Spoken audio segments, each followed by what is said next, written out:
Auxiliary ভার্বের list আমি বানিয়ে দিচ্ছি। যেমন অক্সিলারি ভার্বগুলো হচ্ছে am, তারপরে is, তারপরে are, তারপরে has, তারপরে have, তারপরে was, তারপরে where, was where, তাছাড়া shall, will, do, did, done, may, might, must, can, could, shall, should, এর মডেল ভাব। এই যে এগুলো এই সমস্ত শব্দগুলোকে আমরা কোন ভাগ করবো? Auxiliary verb. এদের কিন্তু একটা ব্যবহার জানতে হবে। এই অক্সিলারি ভার্বগুলোর ব্যবহার জানতে হবে। কে কখন বসে, এই যে আয়ের পরে ডাইরেক্ট, আয় ছাড়া কারো পরে বসে না। এই তিনটার মধ্যে আমরা জানবো এরা কিন্তু একটা সিঙ্গুলার আর প্লুরাল অনুযায়ী বসে, পার্সেন্ট আর নাম্বার অনুযায়ী কিন্তু অক্সিলারি ভার্বগুলো বসে।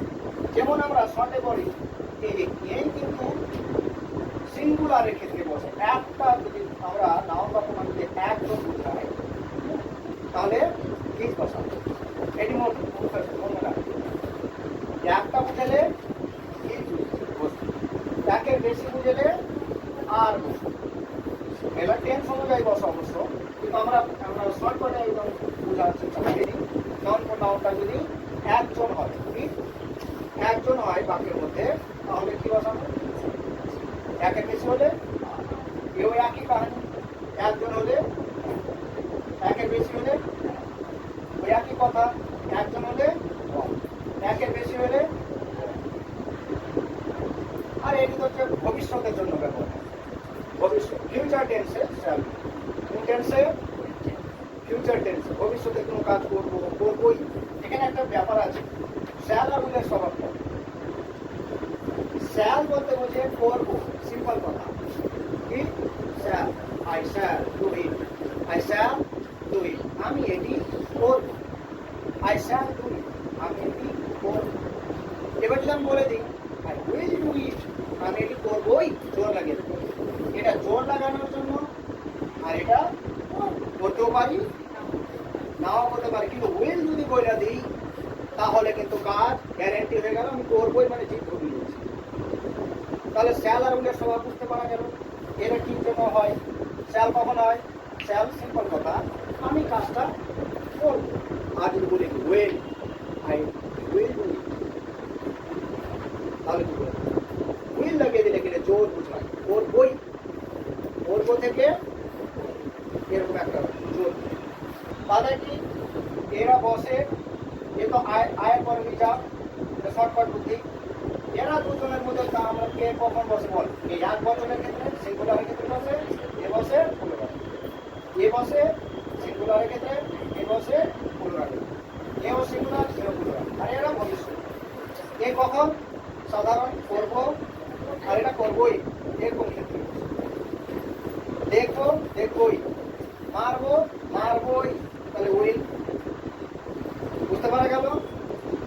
তাহলে আমরা ভার্ব সম্পর্কে এই পর্যন্ত জানলাম। এবার আমরা চলে আসছি অ্যাডভার্ব। অ্যাডভার্ব মানে কি বলবো? ভার্বের দোষগুণ অবস্থা। যেমন গো, মেন ভার্ব, গো যাও, গো স্লোলি, আস্তে আস্তে আস্তে, গো স্লোলি। এখানে স্লোলি মানে কি? ধীরে ধীরে যাও, ধীরে ধীরে যাও। তো এখানে যাওয়া কাজটা কিরকম বুঝাচ্ছে? ধীরে ধীরে,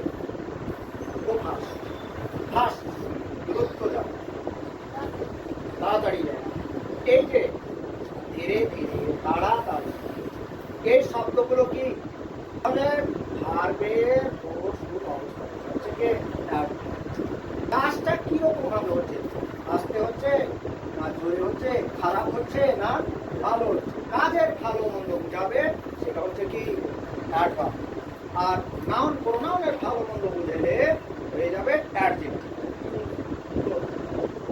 অ্যাডজেক্টিভ আর অ্যাডভার্বের মধ্যে পার্থক্য কি? কাজ কিন্তু একই দুজনই, কিন্তু মালিক আলাদা। কি বলতো? মালিক আলাদা। এই অন্য মালিকের কাজ করে, আর এই অন্য জায়গার জন্য কাজ করে। অ্যাডভার্ব আর অ্যাডজেক্টিভ, এর মধ্যে পার্থক্য কি? একটা পার্থক্য বলে, একটা। এভরিওয়ান, স্টুডেন্টরা পাচ্ছে না, যারা ভিডিওগুলো দেখছে তারা কমেন্টে বলতে পারে অ্যাডজেক্টিভ এবং অ্যাডভার্বের মধ্যে একটা মাত্র পার্থক্য। যারা বুঝেছে আমার কথাগুলো তারা যদি বলে খুব আনন্দিত হতাম। আমরা অ্যাডজেক্টিভে বলতে বোঝায় নাউন প্রোনাউনের দোষগুণ অবস্থা, নামের দোষগুণ অবস্থা। আর অ্যাডভার্ব বলতে বোঝায় ভার্বে কাজের দোষগুণ অবস্থা। কাজের কাজটা কিরকম হচ্ছে এটা বোঝায়, খারাপ ভালো ইত্যাদি অ্যাডভার্ব। আর নাউনের দোষগুণ অবস্থা মানে নাউনটা কিরকম, ভালো খারাপ ইত্যাদি অ্যাডজেক্টিভ। বুঝতে পারা গেল? এটাই পাবো। এবার আমরা চলে আসছি preposition. Very important part of স্পিচের, পরীক্ষাতে আসে, মাধ্যমিকে খুবই আসে। প্রিপজিশনকে আমি যেটা বলি ঘটক বলে নাম ডাকি। প্রিপজিশনকে আমি কি বলি? ঘটক নাম দিয়েছি। ঘটক কেন? ঘটকের কাজ হচ্ছে একটা ছেলের সাথে একটা মেয়ের সম্পর্ক, রিস্তা জড়িত করা কাজ। ঘটকের কাজ কি? রিস্তা জোড়ানো। সেরকমই প্রিপজিশনও কিন্তু কাজ রিস্তা জোড়ানো, যাকে আমরা ব্যারিকুলও বলতে একটা বাক্যের সঙ্গে আরেকটা বাক্যের সম্পর্ক করবে, কানেকশন কি করবে? সম্পর্ক করবে। কিংবা একটা বাক্যের সাথে একটা ওয়ার্ডের সম্পর্ক করলে বলা ওয়ার্ডকে আমরা কিন্তু প্রিপজিশন বলতে পারি। কি বললাম বলতো? একটা বাক্যের সাথে একটা ওয়ার্ডের সম্পর্ক করতে পারে, কিংবা একটা বাক্যের সাথে আর একটা বাক্যের সম্পর্ক বোঝাবে, সম্পর্ক বোঝাতে গেলে প্রিপজিশন। Conjunction, connection. কনজাংশন বলতে কানেকশন, একটা বগের সাথে আরেকটা বগের জয়েন্ট। এর মানেটা কি? কনজাংশন বলতে বোঝায় একটা বাক্যের সাথে আর একটা বাক্যকে মাঝখানে যে শব্দটা বসা একটিটা বাক্যে পরিণত করে দিচ্ছে ট্রেনের মতো, সেটা হচ্ছে কনজাংশন। মানে কানেকশন করছে, আর একটা বাক্যের সাথে আর একটা বাক্যের কানেকশন করাকে আমরা কি বলবো? কনজাংশন। আর একটা বাক্যের সাথে আর একটা বাক্যের কিংবা একটা বাক্যের সঙ্গে আর একটা শব্দের সম্পর্ক করাটাকে আমরা বলবো প্রিপজিশন। তাহলে এখানে আমরা একটা কোশ্চেন দাঁড়াচ্ছি, প্রিপজিশন এবং কনজাংশনের মধ্যে পার্থক্য কি? পার্থক্য কি বুঝলি না তো কিছু তো শুনলি না, তাহলে মুখেও যদি না বুঝতে পারি তাহলে কেমন করা হবে? প্রিপজিশনের কাজ হচ্ছে একটাই পার্থক্য, একজন সম্পর্ক করে আর একজন কানেকশন করে, জয়েন করে, বাস খেলা শেষ। আত্মা বুঝতে যাবো না আমরা গভীরভাবে, শর্টকাটে বুঝবো। কি বললাম? প্রিপজিশনের কাজ হচ্ছে কি? সম্পর্ক করা। কনজাংশনের কাজ হচ্ছে জয়েন করা, কানেকশন করা, বাস এইটুকুই বুঝবো। এটি কথা বললাম, খুব মূল্যবান কথা বললাম। যারা মনে রাখতে পারবে তাদের জন্য কিন্তু ইংরেজিটা অনেকটাই সহজ মনে হবে। আর যারা শুনলি না বা মনে রাখলি না, সারা জিন্দেগানি মাথা খাটিয়ে দিলেও তুই ইংল্যান্ডের প্রফেসরের কাছে পড়লেও তুই ইংরেজি শিখতে পারবি। কারণ ইংরেজি শেখার জন্য তোদের বেসিক কনসেপ্ট জানতেই হবে। গোড়া পার্ট অফ স্পিচের নলেজ না থাকলে তুই ইংরেজি কেউ বুঝতে পারবি না। শুধু ওই গ্রামাটিক্যাল তোতা পাখি মতো মুখস্থ করে কেউ ইংরেজি বলতে পারে না। ইংরেজির সমস্ত কিছু জানার জন্য আমাকে কিন্তু পার্ট অফ স্পিচ অবশ্যই জরুরি, পার্ট অফ স্পিচ জানতে। আমরা এটি আলোচনা করলাম কি নিয়ে? পার্ট অফ স্পিচ নিয়ে আলোচনা করলাম। কয়টা রয়েছে পার্ট অফ স্পিচ? 8টা। সব থেকে বেশি ইম্পর্টেন্ট যেটা পরীক্ষাতে আসে, এবার আমরা পরীক্ষা নিয়ে একটু আলোচনা করি। পার্ট অফ স্পিচের কোন নলেজটি বেশি আমরা জোর দেব? সম্পূর্ণটাই ভালো, কিন্তু বেশি বেশি জোর দেব। আমরা দেবো ভার্ব আর অ্যাডভার্ব, আমরা দেবো নাউন প্রোনাউন আর অ্যাডজেক্টিভ, আর আমরা এটি আর প্রিপজিশন। আর কি বলতো? এইটিকে যদি আমরা ভালো করে শিখে নিই, এটির ব্যবহার যদি আমরা জেনে নিই, এটিকে যদি আমরা চিনতে পেরে যাই, তাহলে কিন্তু ইংরেজিটা আমাদের কাছে অনেকটাই সহজ হয়ে যাবে। আর এই জিনিসগুলো না শিখে আমরা কিন্তু খাতা পেন দিয়ে এখানে দৌড়ি, লাভ নাই। শুধু টুকাই হবে, শিক্ষা হবে না, শিখতে পারবি না, টুকা হবে। তাহলে কি কি শিখলাম বলতে একটু বলতে পারটা খুশি করি। বল একদিক থেকে বল, ঠিক আছে বল, লজ্জা কি আছে এখানে? বল জুড়ে ছিল, বল কি কি শিখলে বল, একদিক থেকে বল। আমরা শিখলাম পার্ট অফ স্পিচ সম্পর্কে কিছু ধাপ। কি কি পার্ট অফ স্পিচ? কয়টা? নাম বল, নাম বল। Adverb, preposition, conjunction, interjection. বাস, এবার আমি পরিচয় জানবো এক একটা করে। নাউন বলতে কি বোঝায়? চিলিয়ে বল। নাম, গুড। প্রোনাউন বলতে কি বোঝায়?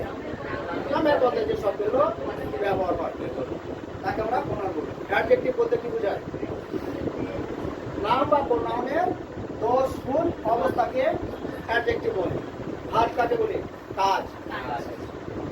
ক্রিয়া, ক্রিয়াপদ, যাকে বাংলাতে বলা হয় ক্রিয়া। ভার্ব, আচ্ছা ভার্ব কয় রকম? দুই রকম পেলাম।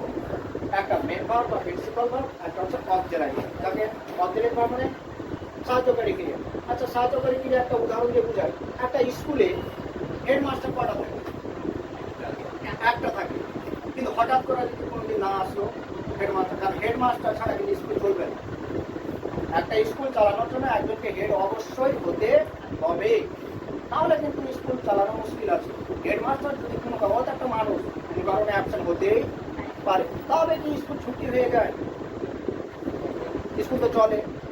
তো ওয়ার জায়গাতে একজনকে দায়িত্ব নিতে হয়, যার নাম হচ্ছে অ্যাসিস্ট্যান্ট হেডমাস্টার, যাকে আমরা বলি দায়িত্ব দিয়ে যান। তিনি কি করেন?